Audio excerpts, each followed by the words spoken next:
Hi, so once again, I'm George, and this is the Chapter 1 assignment.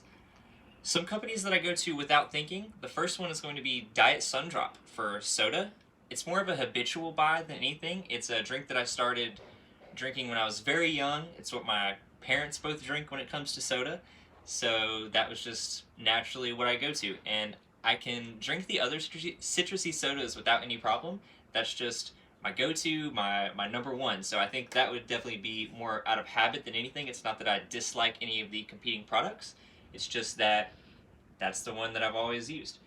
The next one on the companies that I go to without thinking is actually a lawnmower repair business here in Mooresville.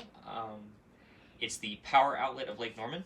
I know I have a family member that works there, and they just treat all their customers like family, not just like a number on a spreadsheet, which I really, really like. You'll find that that's one of my similarities between all these companies, besides Diet Sundrop, clearly, because that's just one that I like.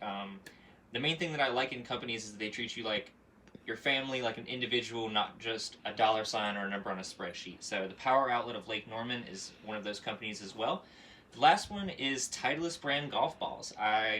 Golf is one of those things where it's more the person swinging than the equipment. I'm not going to argue that, but I think that Titleist golf balls go exactly where you hit them every time. So there you can trust them and kind of tweak what you're doing a lot easier, whereas some other golf balls, even if you hit it perfect, they'll kind of shoot off to the right or the left, and it's hard to know exactly what's going on. So Titleist brand golf balls, they are ridiculously expensive, so it definitely hurts my wallet every time I have to buy a box of balls, but I trust them, and I would rather pay the extra money and get the product that I trust over saving money for a less reliable product.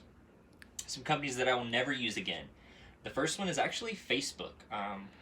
About 2 years ago, I deleted all my social media, and Facebook in particular was a company that I was very displeased with. I thought that all of the data mining that they were doing was very unethical and untrustworthy, which, like I said earlier, is something that I value a lot. And it seemed like Facebook did not value that, so that's a company that I will never use again. The second one is Bank of America. When I was about 15 or 16 years old, I got my first bank account, and Bank of America hit me with a lot of unexpected fees, didn't really explain why. And whenever I went up there to speak to somebody, they kind of treated me like a kid.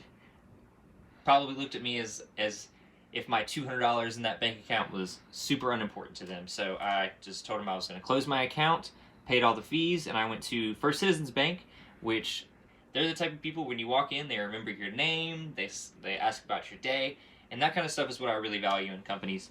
And lastly is Cub Cadet lawnmowers.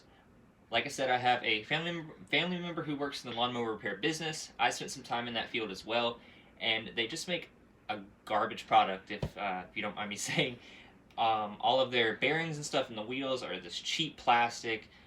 A lot of the engine parts are just poorly made, and I've seen every problem in the book with them. So unreliable and just not worth the money. So that's another product that I will never use again. Just to reiterate, some similarities with the companies that I go to without thinking are that they're trustworthy and they treat you like an individual or like a family member rather than just another person. So yeah, I think that's some good differences and similarities between companies that I go to without thinking and companies that I will never use again. Thank you so much.